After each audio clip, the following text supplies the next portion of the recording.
Oh man.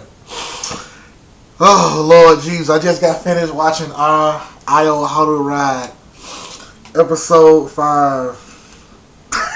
Oh Jesus Christ.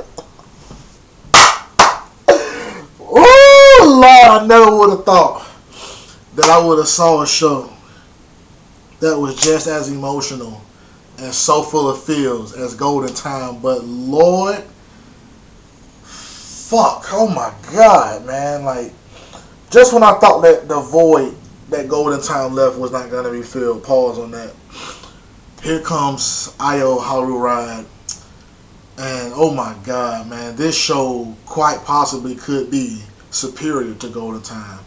Holy shit, let me put my glasses back on, I apologize. Oh man.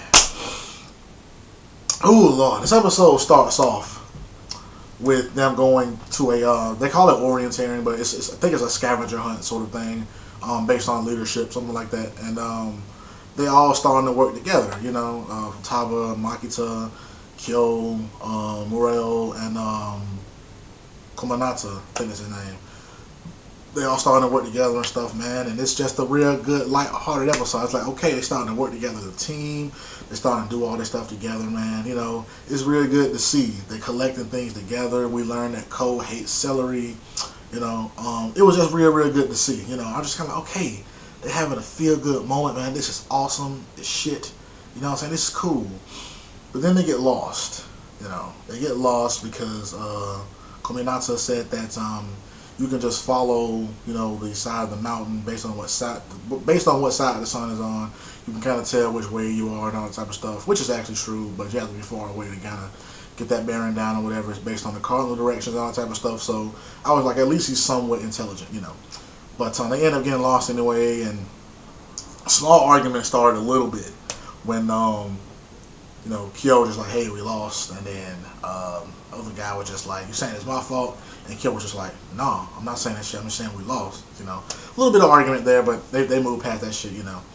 And at first, Makito suggested that they wait in order for a teacher to find them, but then they were just like, no, you know, Futaba said that she's hearing like running water, like a river. She can hear the flow of the stream of the water or whatever. So they go and find that, you know, and Kyo suggests that if it gets dark, you know, by the time they reach where they need to go, then they'll just wait and have a, you know, hopefully the teacher will find them there and they'll just wait. So they, you know, we're just gonna move forward. And then they found the river that they have to cross, and Kyo goes across first to make sure that everything's okay.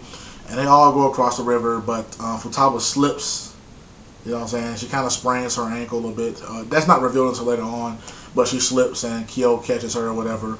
And Makita is very, very scared and frightened that she can't go across the river. So Kyo goes back for her and he lifts her up, you know, when he says, hey, but you did it.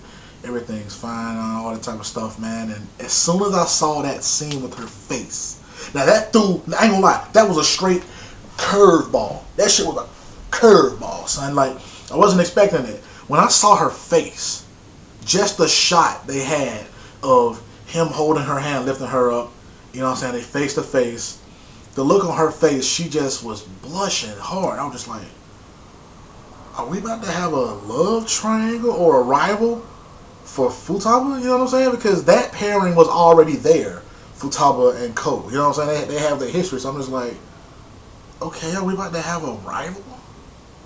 Are we about to have a rival? You know what I'm saying? Like, really? We're about to have another love interest? I'm like, what?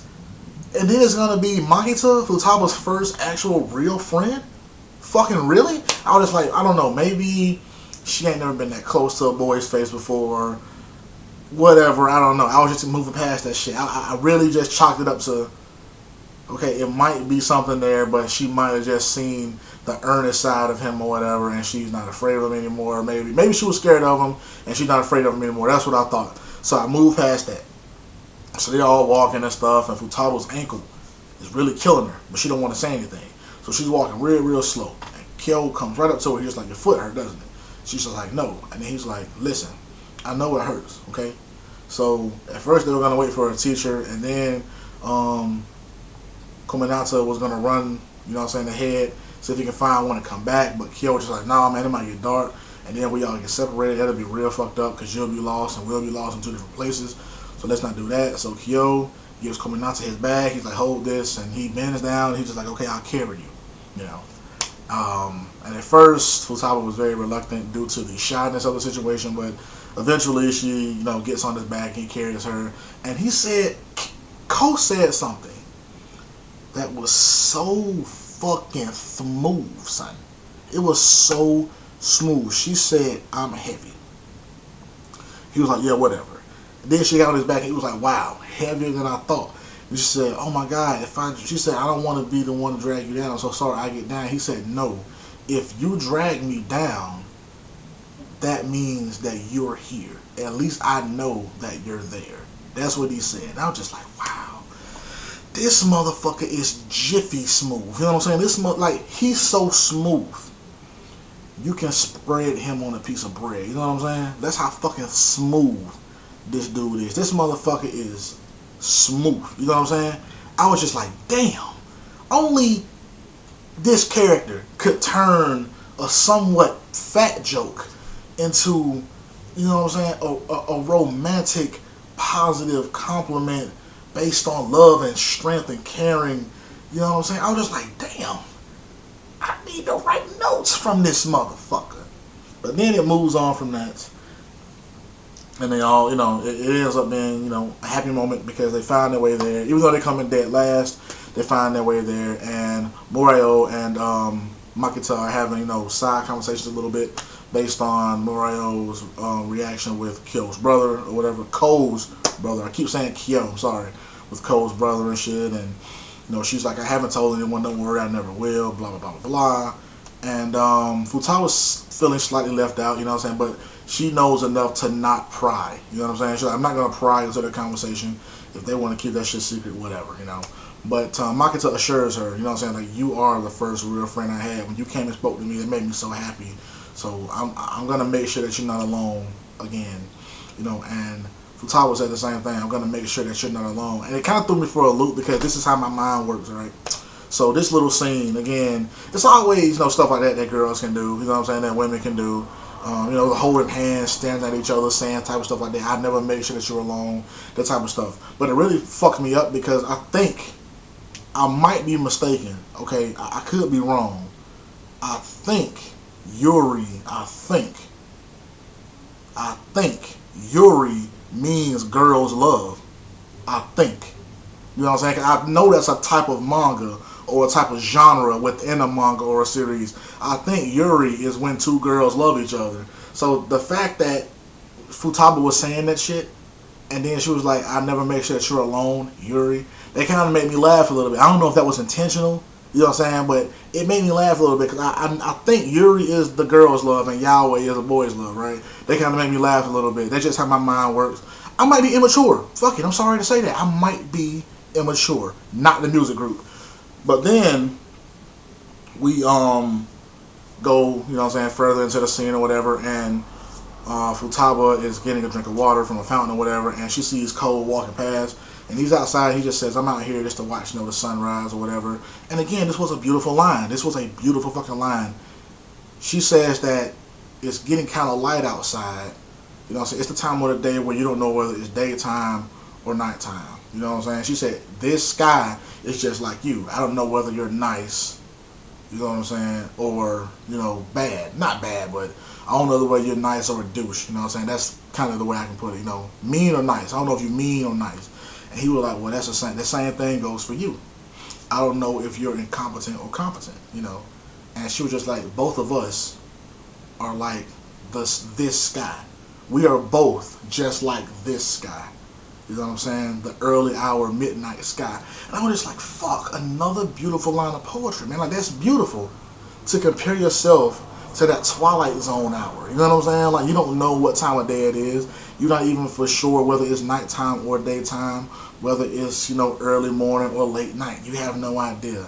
You know, it's ambiguous. You know what I'm saying? So to compare yourself to the ambiguity of the sky, I thought that was beautiful. I really did think that was beautiful. I know I talk a lot of stupid shit all the time, but I'm really into poetry, especially when it's stuff like that. You know what I'm saying? When it's metaphorical, you know what I'm saying, or some type of allegory. I love that shit. I love it. So when I heard that line, I was just like, fuck, I gotta clap. That was awesome. And then it's cold outside, so he gives her his parka or whatever, his hoodie, call that hoodie, you know. And then they go and get everybody else to enjoy the sun coming up and all type of stuff. And they have a little moment because Kominata recites the shit that Ko said in the last episode when he was making up stuff about happiness and making memories and all that shit. He recites that, you know. And they have a little funny moment because Ko says, I don't think that you're going to change. Even in old age, you're still going to be the same. So that was kind of funny. And then the next scene is Futaba waiting at the bus station for her mother to come pick her up. And Ko's waiting there with her or whatever. But he pretends that he's just playing around with this cat. You know what I'm saying? He might not want to go home, but I think he was just there waiting with her because he was still worried about her ankle or whatever. He didn't want her to push herself. He wanted to make sure she was alright when she went home. You know what I'm saying? And they're having, again, somewhat of a little moment because she just like, I'm thinking, I'm starting to understand Ko. He hates celery. He likes cats. His insults, you know what I'm saying, are just, they not really meant to be taken seriously. You know what I'm saying? Because underneath it all, he's very, very nice. You know, he's a real nice guy.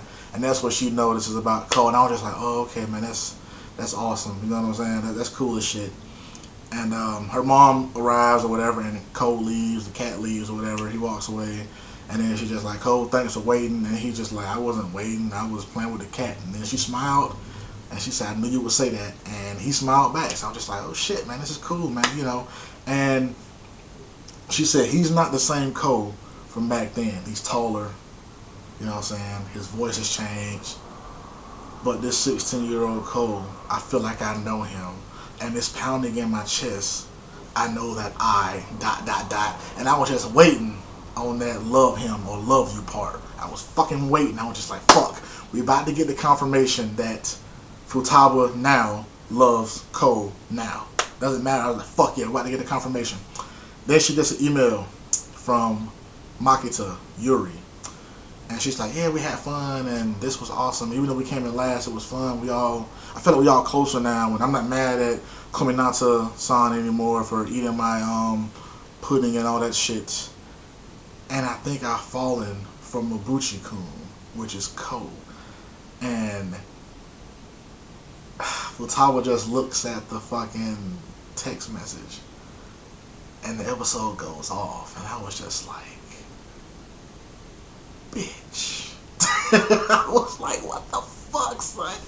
I swear I was not, I'm telling you, son, like, that was a M. Night Shyamalan twist ending right there, son. I did not expect for a monkey to say that shit. I had no idea. When I saw that shit, my eyes watered up and shit. I was like, whoa, what the fuck is happening to me right now? I was shocked, son. I was really shocked.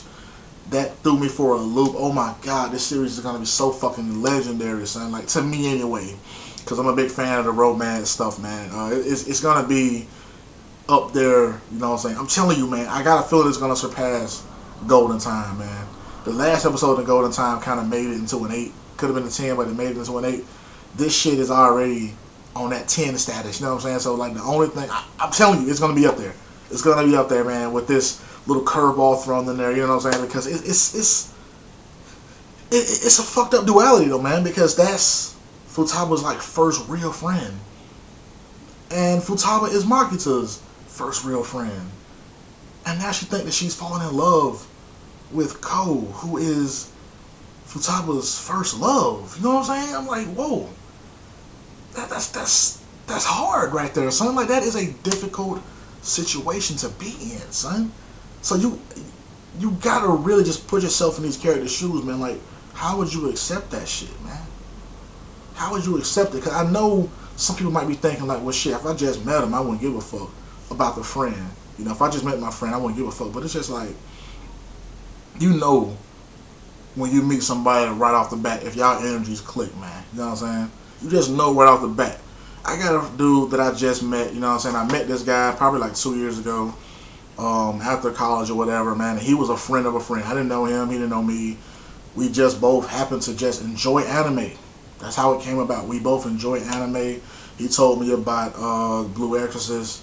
I told him about High School of the Dead. We just clicked up. Me and this dude had beers all the time and shit though, man. You know what I'm saying? We just clicked. It was just like, man, this dude cool as shit. He funny as shit. He enjoyed my stupid ass humor and my dumb ass jokes. It's just funny. We both love fucking Marvel and DC characters, comic books. We go to AWA, which is the anime weekend in Atlanta, here in Atlanta. We clicked. Now, if a woman came between us, that would be difficult as fuck.